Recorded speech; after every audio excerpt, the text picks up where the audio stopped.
So, was there any doubt in the questions? Please tell me.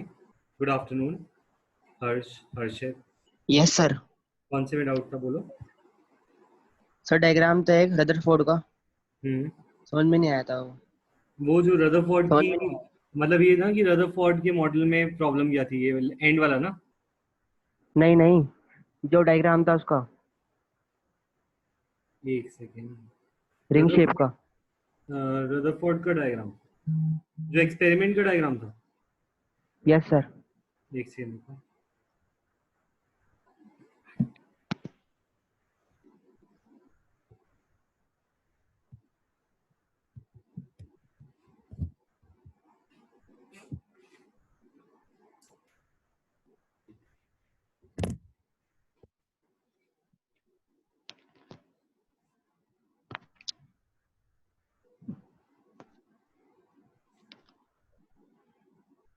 ये वाले कह रहे हो?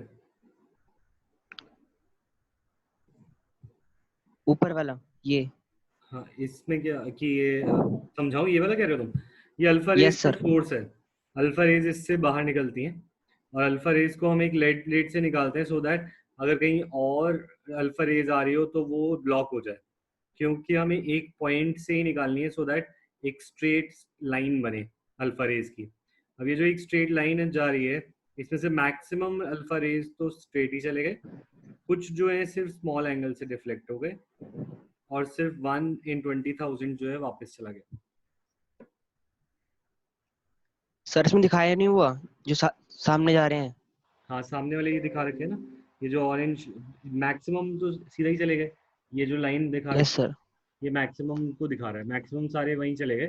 बस एक दो हैं जो साइड में शिफ्ट हुए, डिफ्लेक्ट हुए। ठीक है। ठीक है। हाँ, हर्ष, इंस्टीट्यूट ओपन तब होगा जब हमारा ये स्कूल्स ओपन करने का नोटिफिकेशन आएगा।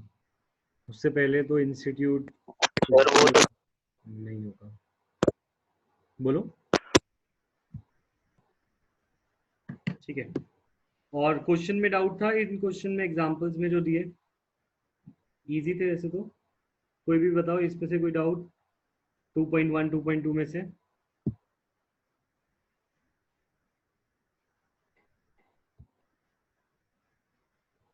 नहीं है कोई डाउट, तो चले फिर आज के नए टॉपिक्स पे।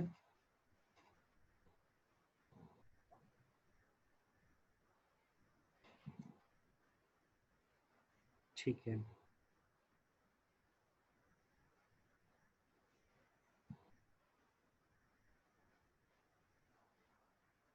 अच्छा, किसी को ये समझना है कि वो रदरफोर्ड का मॉडल फेल क्यों हुआ था? दोबारा बताऊं मैं? यस और नो? Yes sir. अच्छा, 1 मिनट दो मुझे बस।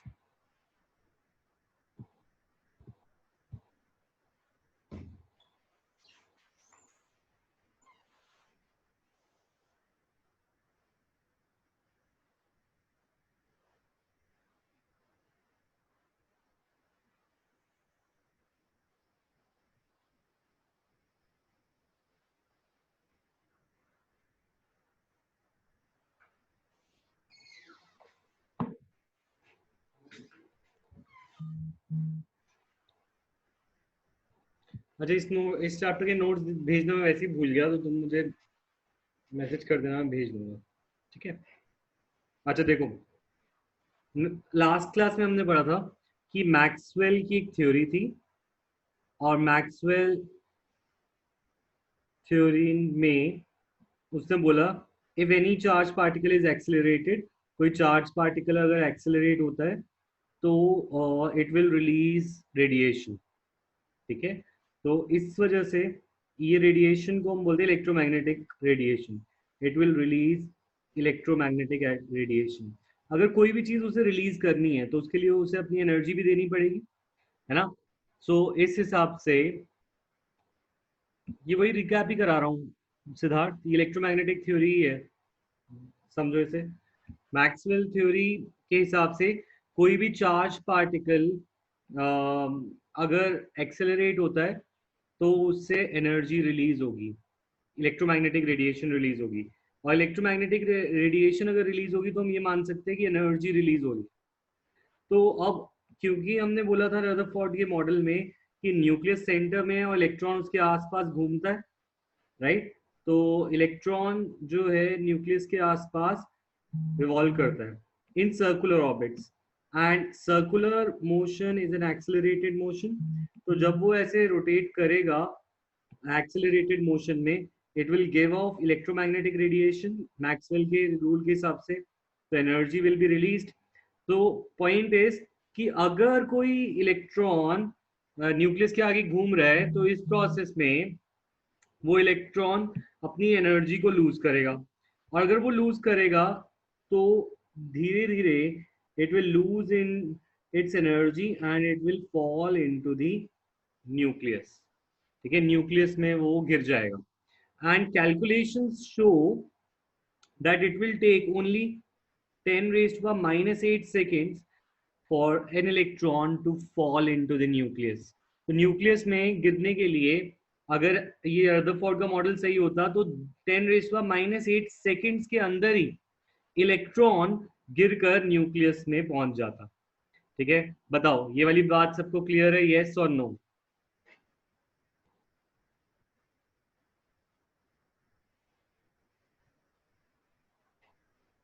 ठीक है, तो अगर सपोज ये गिर जाता तो क्या होता? तुम्हारा क्वेश्चन ये भी हो सकता है, चलो वो चला गया, चलो वो गिर गया, चलो ये 10 raised to -8 सेकेंड में फॉल्स इनटू द न्यूक्लियस।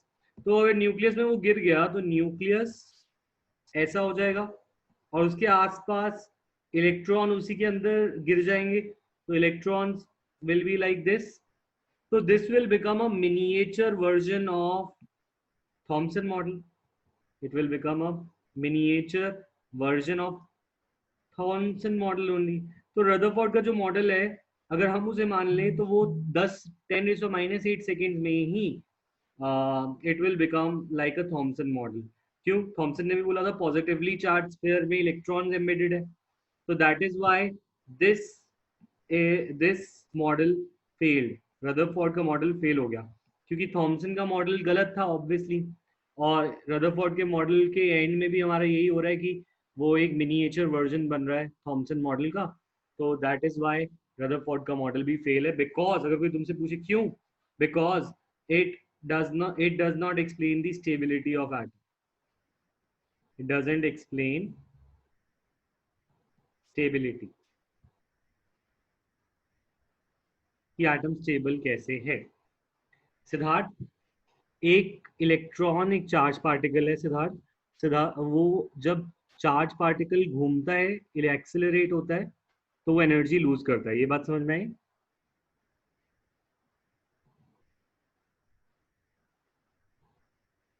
अब इलेक्ट्रॉन घूमते वक्त एनर्जी रिलीज करेगा। जब वो इलेक्ट्रॉन एनर्जी रिलीज करेगा तो उसके पास ताकत नहीं होगी, एनर्जी नहीं होगी, तो वो कमजोर होता जाएगा। और क्योंकि उस पर माइनस चार्ज है और इसके साथ प्लस वाला है, तो ये प्लस प्रोटॉन जो है इलेक्ट्रॉन को खींचेगा, और इलेक्ट्रॉन जितना कमजोर होगा वो उससे दूर नहीं रह पाएगा, और इस केस में it will fall into the nucleus. अब समझ आ गया? जिसमें अगर इलेक्ट्रॉन में एनर्जी होगी तो वो दूर रहेगा, एनर्जी नहीं होगी तो वो गिर जाएगा। ठीक है, तो ये फेलियर है। क्या रिपीट करूं? बोलो भविष्य, क्वेश्चन पूछो, माइक ओपन करो।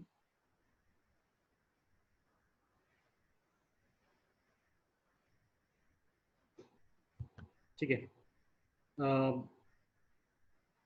इसका फेलियर ये है कि इलेक्ट्रॉन अगर न्यूक्लियस में गिर गया तो वो कुछ ऐसा दिखेगा, न्यूक्लियस के अंदर इलेक्ट्रॉन एम्बेडेड हो जाएंगे, और ये तो थॉमसन का मॉडल जैसे ही बन गया।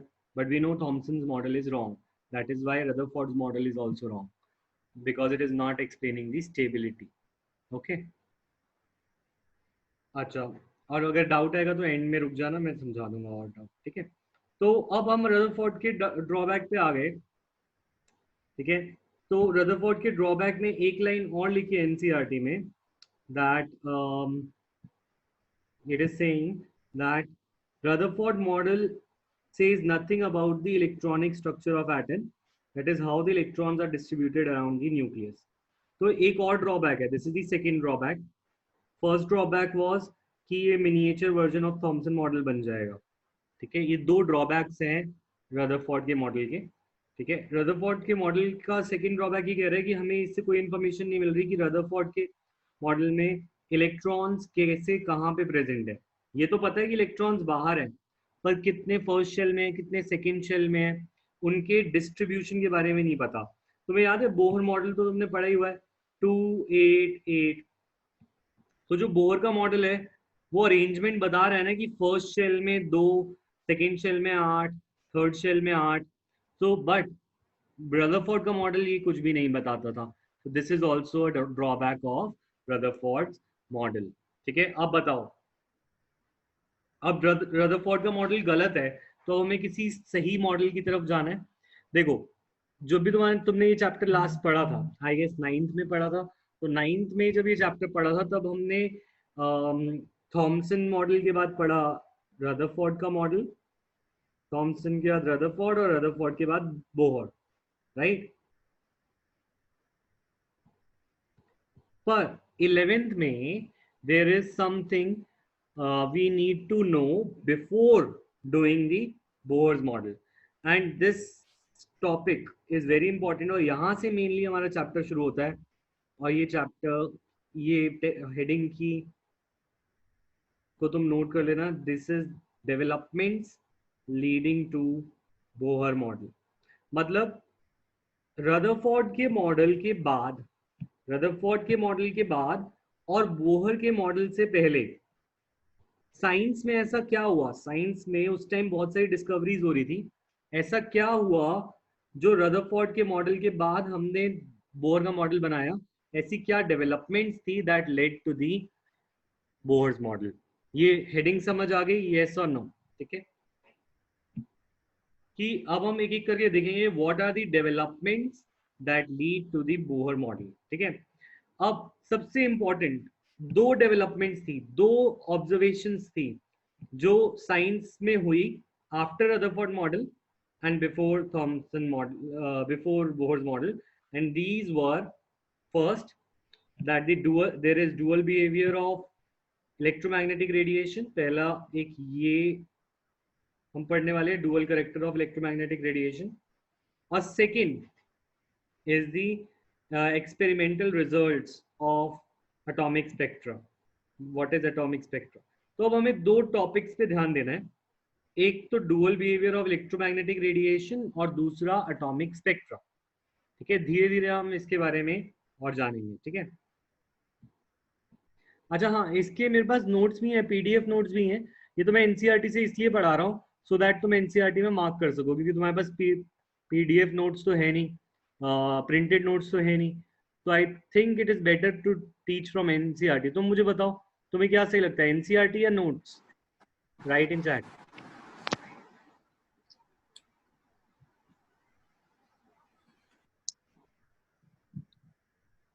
नोट्स से बेटर रहता है?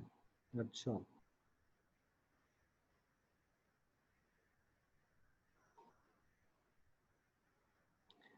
ओके, चलो, मेरे को मेजोरिटी सब बच्चे कह रहे हैं नोट्स से पढ़ाओ, तो चलो पीडीएफ नोट्स चल जाते हैं, कर लेते हो, प्रिंट वगैरह निकाल लेते हो, खुद बना लेते हो उससे। तो प्लीज 1 मिनट रुक जाओ, मैं नोट से ही आगे पढ़ाता हूँ, wait.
Let's do one thing, ये क्लास तो हम इससे करते हैं एनसीईआरटी से, नेक्स्ट पे मैं तुम्हें नोट से पढ़ा दूंगा, ठीक है?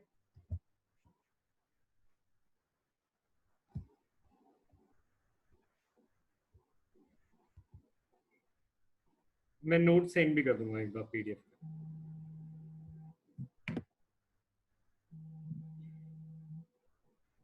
हेलो। हाँ हाँ सौरभ।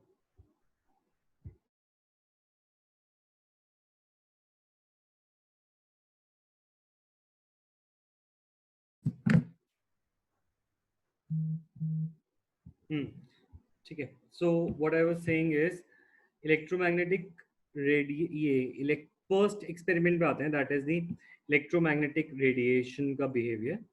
तो एक्चुअली मैक्सवेल, जिसकी हमने बात करी थी अभी थोड़ी देर पहले ही, मैक्सवेल ने एक एक्सपेरिमेंट किए थे और इसने बोला था कि चार्ज पार्टिकल्स अगर एक्सेलरेट होते हैं तो वो इलेक्ट्रिकल और मैग्नेटिक फील्ड्स प्रोड्यूस करेंगे, एंड ये इलेक्ट्रिकल और magnetic fields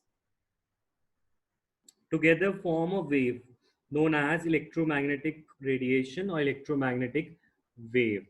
So the thing is, he's saying कि एक चार्ज पार्टिकल अगर एक्सेलरेट होता है, कोई भी एक चार्ज पार्टिकल, तो it produces electrical and magnetic field. तो सपोज ये इलेक्ट्रिकल फील्ड है, red one is electrical field, ठीक है, एंड एक मैग्नेटिक फील्ड भी प्रोड्यूस होगी, magnetic field,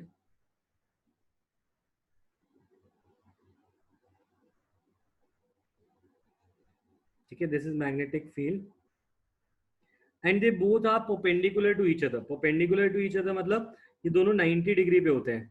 what we are going to say is, what we are saying is कि दो तरह की फील्ड है इस वेव में। एक वेव प्रोड्यूस होती है, इस वेव को हम बोलते हैं इलेक्ट्रोमैग्नेटिक वेव, और इलेक्ट्रोमैग्नेटिक वेव के अंदर दो फील्ड्स होती हैं, इट हैज टू फील्ड्स, ठीक है, one is electric field and one is magnetic field. तो ऐसे समझ सकते हो, जैसे ये ब्लू वाली मैग्नेटिक फील्ड है और इसके परपेंडिकुलर एक इलेक्ट्रिकल फील्ड भी है, दिस इज इलेक्ट्रिकल फील्ड। ये दोनों एक दूसरे सर के रिपीट करना। परपेंडिकुलर चलते हैं, रिपीट। दोनों एक दूसरे के परपेंडिकुलर चलते हैं। एक, वो कह रहे हैं चार्ज पार्टिकल जब कोई एक्सेलरेट होता है तो इट प्रोड्यूसेस अ वेव, ये एक वेव है, ये वेव को हम बोलते हैं इलेक्ट्रोमैग्नेटिक वेव। इस वेव को अगर हम देखें तो इस वेव के अंदर दो तरह की फील्ड है, one is electric field and the other one is magnetic field. दोनों फील्ड एक दूसरे के 90 डिग्री पे हैं, that means both are perpendicular to each other. अब तुम बोलोगे ये वेव क्या हमें देखने को मिलती है? यस, ये वेव तुम्हारी, जो तुम्हारी लाइट है, light is a electromagnetic wave, light भी इसी तरीके का है। तो अगर हम लाइट की बात कर रहे हैं तो लाइट में भी दो वेव्स हैं, उसके अंदर दो कंपोनेंट है, एक इलेक्ट्रिक और एक मैग्नेटिक, ठीक है। मैग्नेटिक फील्ड तुम्हें पढ़ा है ना तुमने, मैग्नेटिक फील्ड क्या होता है? मैग्नेट से के आसपास जो एरिया होता है, तुम्हें पता है, उसके आसपास एक फील्ड बनती है, ये मैग्नेटिक फील्ड होती है। तो इसी तरीके से ये वही मैग्नेटिक फील्ड की बात हो रही है, बस जब मैग्नेटिक फील्ड भी साथ साथ चले और इलेक्ट्रिकल फील्ड भी एक साथ चले तो एक वेव बनती है known as electromagnetic wave. Clear और डाउट? जल्दी से लिख दो, क्लियर और नॉट क्लियर। हाँ हर्षित, सारे मॉडल लर्न नहीं करने जरूरत, हमें बस सर ये 10th में भी था ना कि मैग्नेटिक और इलेक्ट्रिकल जो फील्ड होते हैं वो 90 डिग्री पे हाईएस्ट होती है, तो ये वही वाला है? नहीं नहीं वो नहीं है, ये तो एक वेव है। वेव जैसे लाइट है ना हमारी, इस लाइट के अंदर दो कंपोनेंट होते हैं। अच्छा ओके सर। हाँ अनुज, तुम्हारा क्या डाउट है? सर जो पिक्चर बनाई है आपने उसमें मैग्नेटिक कौन सी है और इलेक्ट्रिक? कोई भी एक इलेक्ट्रिक ले लो, ये वाली रेड वाली इलेक्ट्रिक बनाई है मैंने और ब्लू वाली मैग्नेटिक।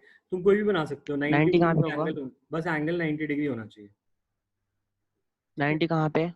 इन दोनों के बीच में। अच्छा इसको मैं दिखाता हूँ एक बार, रुको। एक बार पहले इसकी डेफिनेशन देख लो, फिर मैं तुम्हें ये इसका एंगल भी समझा देता हूँ। देखो ये है, इसकी डेफिनेशन क्या है, व्हाट इज इलेक्ट्रोमैग्नेटिक फील्ड।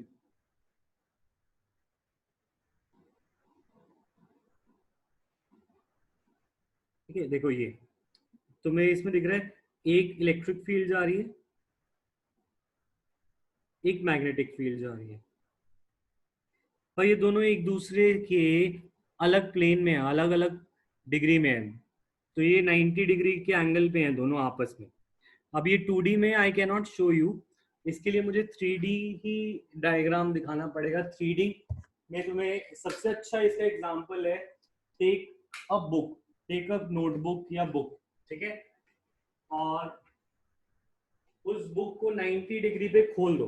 ठीक है, एक नोटबुक को 90 डिग्री पे तुम खोल दो, ठीक है, और 90 डिग्री पे अगर तुम उसको खोलोगे तो तुम्हें दिखेगा, एक सेकंड रुको मैं तुम्हें इसको दिखाता हूँ लाइव।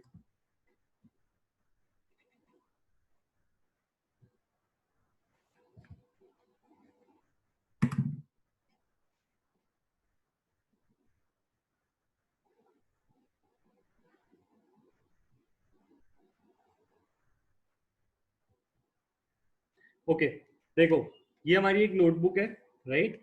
इस नोटबुक में हमारे पास दो इसको मैं 90 डिग्री पे खोल दिया, 90 डिग्री पे। अब जब मैंने इसे 90 डिग्री पे खोला तो इसके दो प्लेन बन गए। कौन कौन से दो प्लेन बन गए, one plane is this one, ये वाला प्लेन, और एक प्लेन है ये नीचे वाला, है ना, दो प्लेन है, एक ये और एक ये। अगर इलेक्ट्रिक फील्ड इसमें चल रही है तो मैग्नेटिक फील्ड इसमें चल रही है, इलेक्ट्रिक फील्ड इसमें तो मैग्नेटिक फील्ड इसमें। तो दैट मीन्स ये और ये प्लेन, ये दोनों प्लेन आपस में कितने डिग्री पे है, 90 डिग्री पे। तो इलेक्ट्रिक फील्ड और मैग्नेटिक फील्ड आपस में 90 डिग्री पर मूव करेंगी। ये बात क्लियर है, यस और नो? यस सर ये सर। फिर से बताना कौन सी है इलेक्ट्रिक और मैग्नेटिक? कोई भी कहीं भी हो सकती है, बस एक दूसरे प्लेन में रहेगी, एक दूसरी प्लेन में रहेगी, ठीक है। वो उससे कोई फर्क नहीं पड़ता कौन सी है, डायग्राम नहीं बनाना हमें, हमें बस ये एक्सप्लेन करना है कि ये इलेक्ट्रिक और मैग्नेटिक फील्ड कैसे 90 डिग्री है। तो मैं तुम्हें बता दिया, एक्सप्लेन कर दिया इसमें, ठीक है। देखो इस डायग्राम में देखो, अब वो how do we define electromagnetic wave, wave को डिफाइन कैसे करें।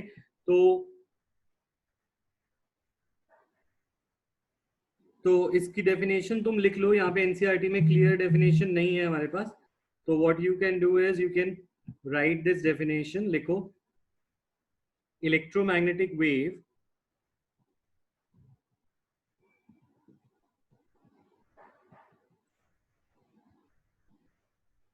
is produced by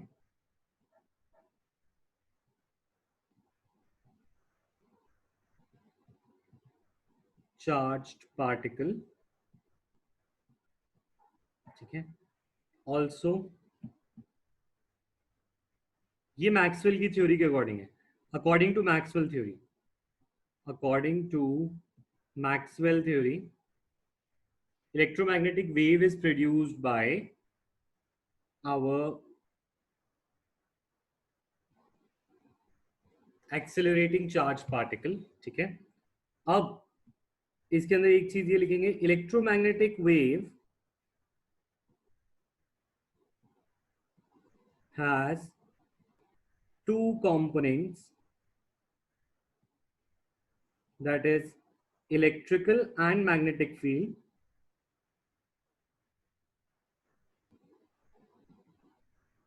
ठीक है। these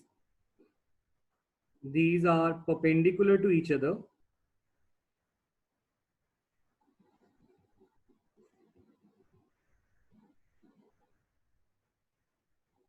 these are perpendicular to each other।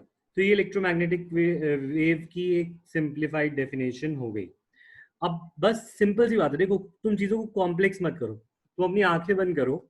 मैं ये बोलना चाह रहा हूँ कि जो लाइट है, जो तुम्हारे आसपास जो ट्यूबलाइट से आ रही है, जो रूम बल्ब से आ रही है, जो सन से आ रही है, ये एक लाइट है। ये लाइट एक क्लास ऑफ वेव में होती है, दैट मीन्स, अब आंखें खोल लो, इधर ध्यान दो, लाइट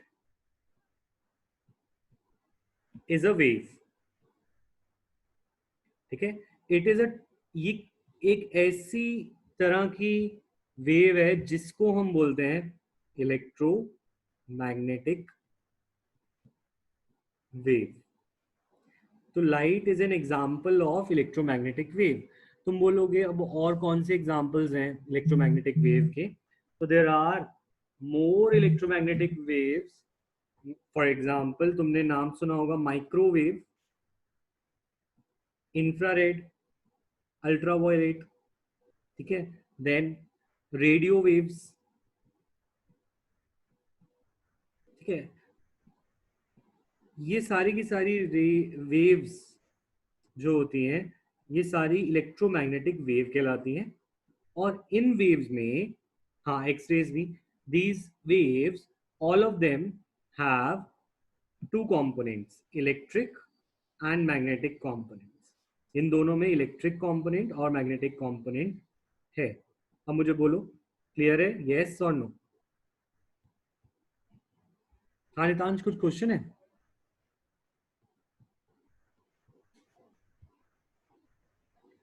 ठीक है, सो अच्छा नितांश मैं तुम्हें अलग से एंड में समझा दूंगा, ठीक है।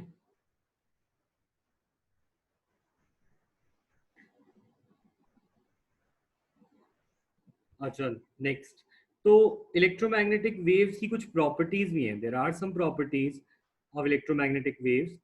देखो साउंड वेव और वाटर वेव ये दोनों इलेक्ट्रोमैग्नेटिक नहीं है, इनको मीडियम चाहिए होता है, उन्हें मैटर वेव बोलते हैं। But electromagnetic waves do not require medium. Light को कोई मीडियम नहीं चाहिए होता, वो सन से लेकर यहाँ तक वैक्यूम में आ जाती है क्योंकि स्पेस इज अ वैक्यूम। तो electromagnetic waves do not require medium, शायद ये तुमने पहले भी पढ़ा हो, ठीक है। नेक्स्ट, अब हर एक वेव की, इलेक्ट्रोमैग्नेटिक वेव की कुछ प्रॉपर्टीज होती हैं, और वो प्रॉपर्टीज अभी हम दोबारा पढ़ेंगे, शायद 9 में तुमने साउंड वगैरह में पढ़ा हो।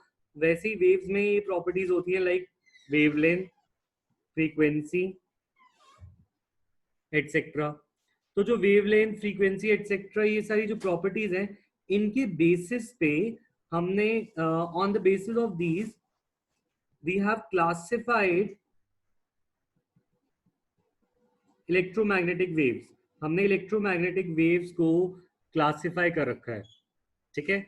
और इलेक्ट्रोमैग्नेटिक वेव्स को क्लासिफाई कर रखा है और उनको एक एक ग्रुप बनाकर हमने उसको बोला है electromagnetic spectrum.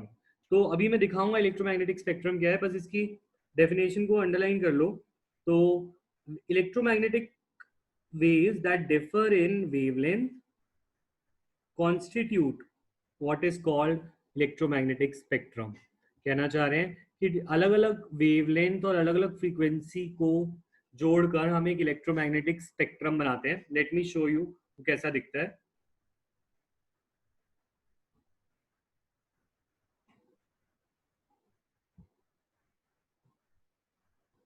So look at this, ये इलेक्ट्रोमैग्नेटिक स्पेक्ट्रम है।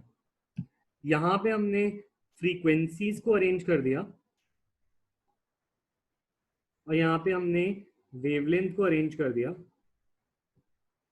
तो हर एक gamma rays, X rays, UV, IR, microwave, FM, AM, ये सारे के सारे जो रेज हैं, इन सबको वेवलेंथ फ्रीक्वेंसी पे अगर हम अरेंज करें तो इस पूरे के पूरे ग्रुप को हम बोलते हैं electromagnetic spectrum. It is not, अच्छा सामने दिखाई नहीं दे रहा तुम्हें, है? वेट,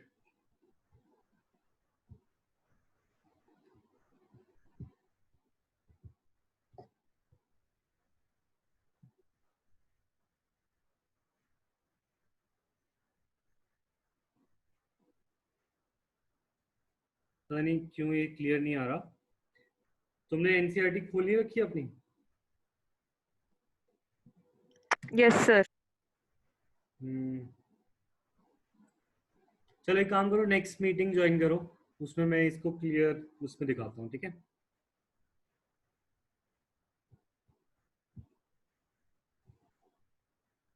लीव कर दें?